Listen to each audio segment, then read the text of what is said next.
Eh bien, bonjour à tous. On se retrouve aujourd'hui pour un petit gameplay. Donc, c'est un combat qui vient de se finir contre Yolan, qui va nous jouer aujourd'hui une 3P Trap Karzam avec un panda Flask en mode hit and run. Très sympathique. Euh, donc, à noter pour cette game que je lui coupe l'initiative. Donc, hop, je laisse ces petits personnages-là. Donc il joue à 115, 110 et 100. Comme sur pas mal de trappes Karzam, du fait que c'est assez dur de trouver le budget et aussi les slots d'items pour moduler l'initiative.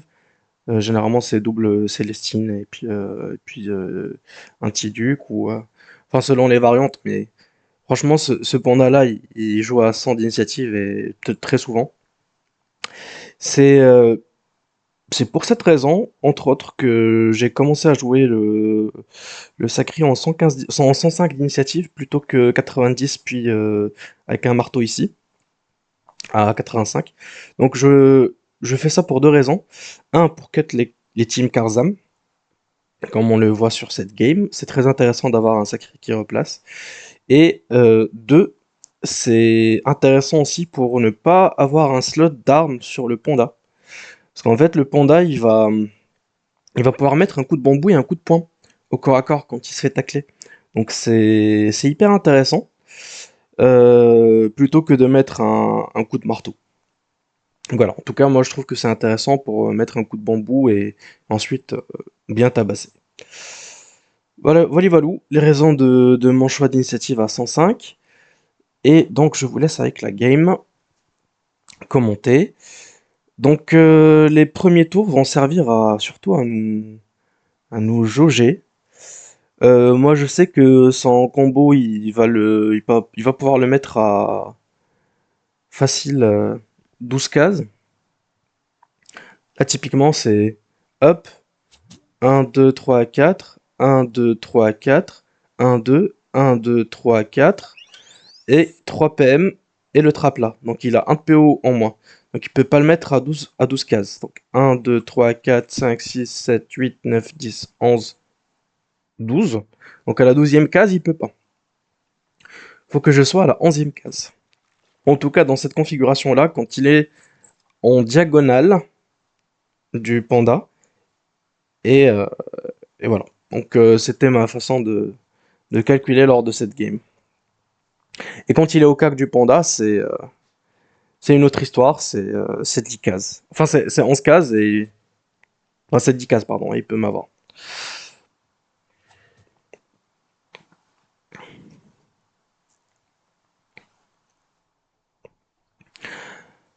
Donc là, ce tour-là, j'étais sûr qu'il pouvait pas me trap. Donc je m'avance tranquillement. Là, bien sûr, il y a la point d'attaque à 6 PO, à 7 de PO qui peut faire mal. Donc il se replace tranquillement. Moi je me replace encore parce que voilà, c'est en fait c'est cet exercice-là de on se jauge et puis on voit ce qui va se passer. Là, il avait pas grand-chose à faire donc à part venir là, porter et puis jeter. Un, 2, 3, 4. Bon, il pouvait m'avoir mais franchement, il s'exposait trop. Euh, donc là, rebelote, il s'approche doucement. Moi ça me va parce que j'arrive à booster en accélération mon sacri. Moi, mon objectif, c'est d'arriver à mettre mon sacri à 7 PM pour pouvoir rush. Donc là, je joue là, puis je le replace. Pas grand chose à craindre. Là, je peux pont d'attaque, donc du coup, il vient, il le porte. Et c'est exactement les cas de figure que je cherchais. Dans le sens où, s'il le porte, eh bien, son deuxième panda ne peut plus porter. Et donc, c'est là où je peux rush.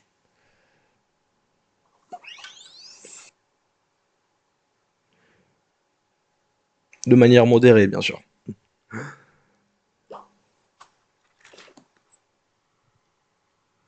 En tout cas, pas sur cette partie-là. Cette partie-là, je peux rush parce que c'est un peu plus simple et il doit s'exposer, mais cette partie-là, j'ai un peu de mal. Mes persos, ils sont un peu mal positionnés. Là, j'ai la transpo à 5 PO, qui peut être intéressante. Donc là, il replace avec peur. Moi, j'ai tout le temps l'obligé à porter son SRAM. Par exemple, ce tour-là, j'avais 7 PM avec la double. Et du coup, hop, je l'attire sans SRAM. En plus, c'est le tour de ma malade masse. Donc là, il le porte. Voilà. Donc c'est exactement ce que je recherchais. C'est le fait qu'il le porte et comme ça, il peut pas placer son combo facilement. Surtout que c'est le sacré qui s'est exposé et donc le sacré, il peut juste fuir. Vu qu'il est accéléré, il peut juste fuir le panda. Donc là, il peut pas juste poser le trap et puis venir chercher mon sacré. Donc là, je décide de pas balancer mon combo parce que ce tour-là, il est encore porté. Donc j'en profite pour avancer. En tout cas, moi, c'est comme ça que je joue ce match-up-là en mode Karzam. Donc là, il le place comme ça. J'y vois une petite opportunité pour aller double assaut. Parce qu'il a pas posé son piège ni quoi que ce soit. Donc là, hop, j'ai pris son SRAM. Donc là, il va me porter, il va me jeter sur les pics.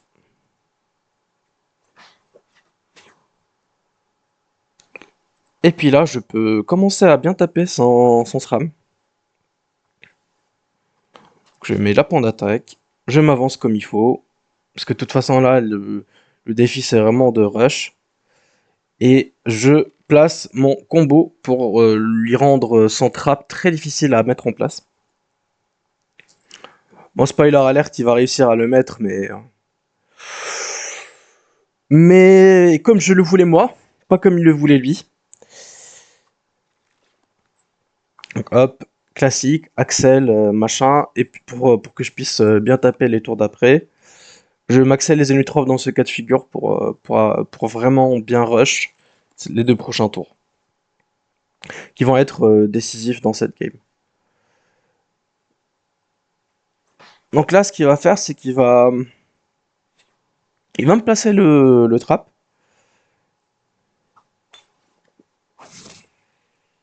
Donc là, je pensais qu'il, bon, là, à mon avis, il voulait prendre le panda. Donc là, je vais le bloquer avec un petit coup de dague sur le panda. Ça, je lui donne le choix. Est-ce que tu me prends le sacri ou est-ce que tu me prends le cra? Parce que moi, le panda, il est essentiel pour que je puisse bien taper sur sa compo à lui. Parce que là, j'ai du DPS quand je garde le panda. Contrairement à quand j'ai que le cra. Ça fait clairement moins mal. Donc là, je prends le panda, je décide de le garder.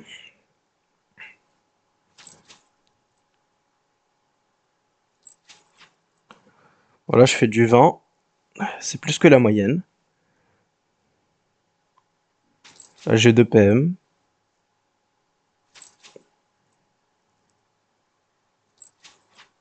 Je fais du 20, qui est plus que la moyenne. Un peu de réussite. Parce que je tape 19,5 normalement. Donc là, petit double heal. Donc là, clairement, moi, mon objectif, c'est juste de tuer. Donc là, je fais un double assaut comme ça. J'éloigne son panda de mon panda. Parce que je veux quand même continuer à bien taper. Double flasque. Il porte et il va se cacher. Donc il se cache là, plutôt que là. Ce qui est pas plus mal que ça, parce que de toute façon, j'aurais coup de bambou. Et je l'aurais tué avec deux lancers de pièces. Donc voilà, là, je le finis. En plus, j'ai la déesse sacrée qui arrive au prochain tour. Ça va être un carnage. Donc voilà, et là, je peux continuer à tuer avec mes 4 PM et à frapper le... Bon, là, j'allais tuer le SRAM. Et donc, c'était un GG. Il a abandonné à ce stade-là. Donc, je ferme. Et donc, merci à vous d'être resté jusque-là et, et à très bientôt.